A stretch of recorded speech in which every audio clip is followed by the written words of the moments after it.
hafal Quran dengan hafal membaca Al-Quran itu ada beda sedikit ya. Maaf, kalau hafal Quran yang dimaksud ini hafal ini mengerti apa yang dimaksud dengan terjemahan di dalam kitab suci itu.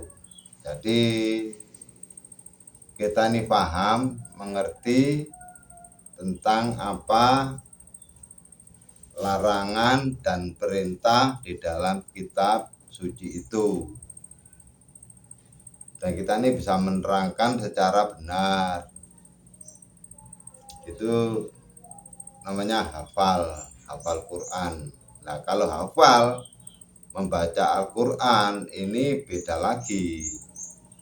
Jadi yang namanya membaca ya seperti itu, dibaca sampai selesai, sampai hafal.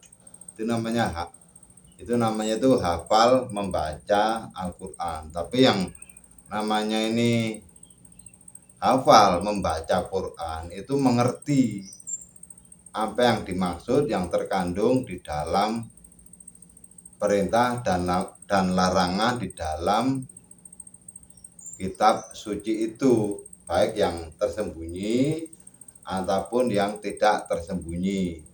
Dan kita ini bisa menjelaskannya dan kita ini bisa mengerti.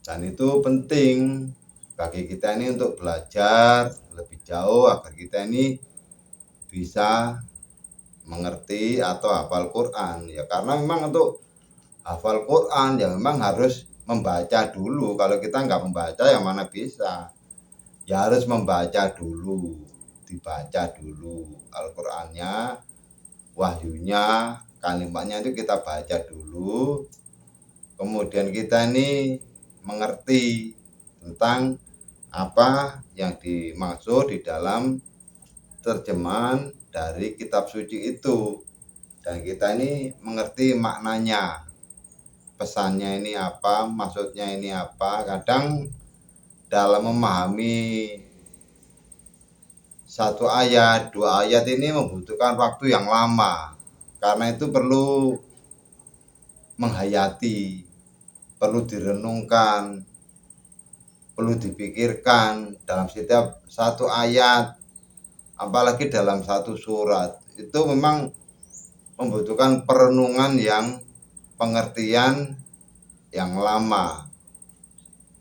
Kalau kita ini belajar mengerti tentang apa isi yang terkandung di dalam Al-Quran itu, dalam terjemahannya itu. Nah, itu memang kita ini belajar mengerti itu lama, perlu direnungkan, perlu dipahami apa sih maksudnya dari ayat ini, apa sih maksudnya ayat ini dari terjemahan ini.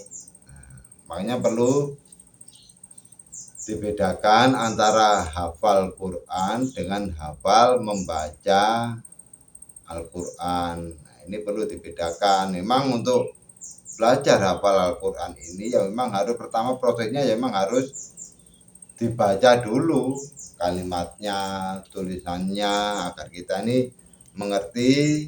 Kemudian setelah kita baca tulisannya, kalimatnya, kemudian kita ini baca terjemahnya. Nah, untuk hafal itu memang harus mengerti itu. Kemudian dari terjemahannya ini kita renungkan apa yang dimaksud dengan terjemahannya ini dari kitab suci ini. Nah, dari terjemahan dalam kitab suci itu kalau kita ini belum memahami yang sepenuhnya, harus kita belajar, kita tanyakan kepada siapa yang menjadi ahlinya atau mengerti tentang apa yang dimaksud di dalam terjemahan kitab suci itu.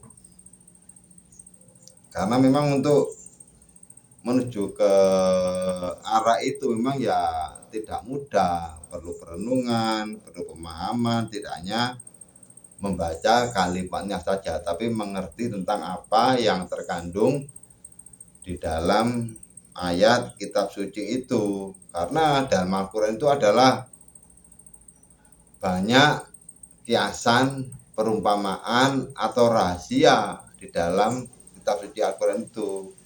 Jadi tidak mudah hanya dimengerti begitu saja.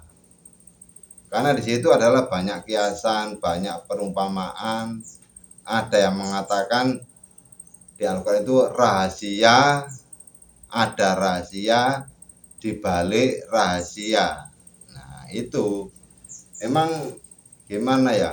Gampang-gampang susah lah untuk mempelajari itu. Makanya kita ini perlu seorang guru yang mengerti, yang memahami tentang apa yang terkandung di dalam Al-Quran itu. Karena untuk mengupas isi di dalam Al-Quran itu memang tidak mudah. Itu memang perlu proses, perlu waktu, perlu cara, perlu rumus, banyak macam-macam. Dan tidak hanya untuk membaca, memang membaca itu perlu membaca itu, tapi baca ini yang penting itu baca karena ikro itu bacalah, baca itu mengerti. Saya rasa begitu dulu nanti kita sambung lagi. Assalamualaikum warahmatullahi wabarakatuh.